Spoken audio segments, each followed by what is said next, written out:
చేసుకో. అలాగే మన ఇంటి పరిస్థితి కూడా అర్థం చేసుకో.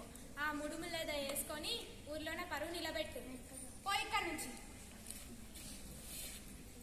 అక్క ఏడవకక్క, నువ్వు ఏడిస్తే నాకు కూడా ఏడుపు వస్తుంది. ఏడవడం తప్ప నాకు ఇంకేం మిగిలించేది? నా జీవితం అయితే నువ్వన్నా బాగా చదువుకో.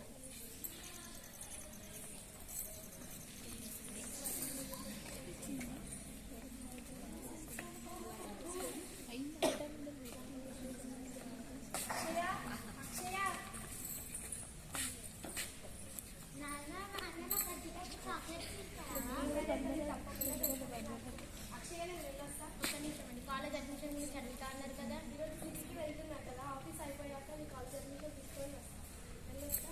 పెళ్ళైనా ఇంకా చదువేంటి? చదువు వందుకు ధరిద్దామని ఇచ్చా నీకు? పిల్లల భవిష్యత్తు కోసం చదువుకొని జాబ్ చేస్తా అత్తమ్మా. చదువు చదువు అని తాపత్రయం పడేదాన్ని అసలు పెళ్ళెందుకు చేసుకున్నావు? ఆడది ఉద్యోగం అని రోడ్డెక్కితే కుటుంబం పరువు బస్సాకి ఎక్కినట్టే. అత్తమ్మా లోపలికో పో.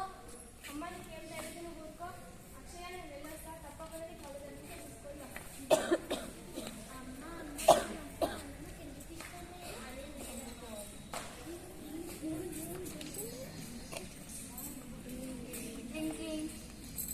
హలో, ఈ ఫోన్ నెంబర్కి చెందిన వారు సిటీ కాలేజ్ ముందు రోడ్ యాక్సిడెంట్లో చనిపోయారు.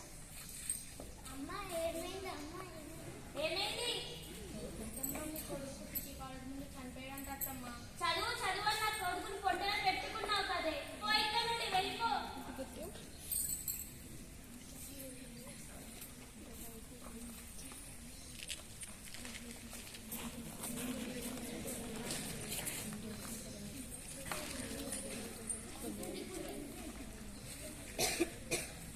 చూసావా, చదువు చదువు అని భర్తని చంపుతుంది.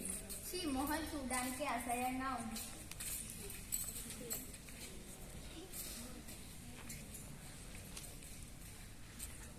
బాగున్నారా అక్క? బాగున్నారా? మళ్ళెందుకు వచ్చావు? ఎడుకోకం పెట్టుకొని ఇక్కడ నుంచి వెళ్ళిపో. చెల్లెకి సంబంధం ఎలాగా కుదిరింది, దానికి పెళ్లి చేసి నా బాధ్యతను తీర్చుకుంటాను. నాన్న, నా జీవితం ఇలాగ నాశనం చెల్లిన చదువుకోలేదు నాన్న. నీ జీవితం నాశనం కావడానికి కారణం నేనా? అది నీ తలరాత. పో ఇక్కడ నుంచి. అక్క నువ్వు ఎక్కడికి వెళ్తున్నావు? నువ్వు వెళ్ళిపోతే మళ్ళీ నేను ఒక్కదాన్నే అయిపోతాను. నేను చదువుకుంటాను, నాన్నకి నచ్చజెప్పుదాంరా. నాన్న నాకు ఇప్పుడే పెళ్ళొద్దు, నేను ఇంకా చదువుకుంటాను. చదువు చదువు చదువు మూసుకొని పెళ్లి చేసుకో. నాన్న, చదువుకుంటే ఎలాంటి పరిస్థితి ఎదుర్కోవచ్చు? నా జీవితం అయితే చిన్న చదువుకోలేనా అన్న? అవునమ్మా, నాకు ఇప్పుడు అర్థమైంది. సరేనమ్మా, నువ్వు ఎలా అంటే అలా. నీ భవిష్యత్తును నువ్వే తినేయచ్చు.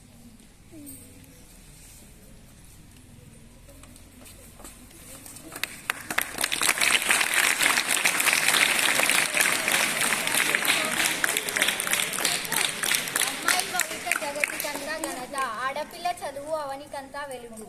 ఆడపిల్ల పుట్టుక తరతరాల వరమిక. అమ్మని గౌరవిస్తే అమ్మాయిని గౌరవించినట్టు.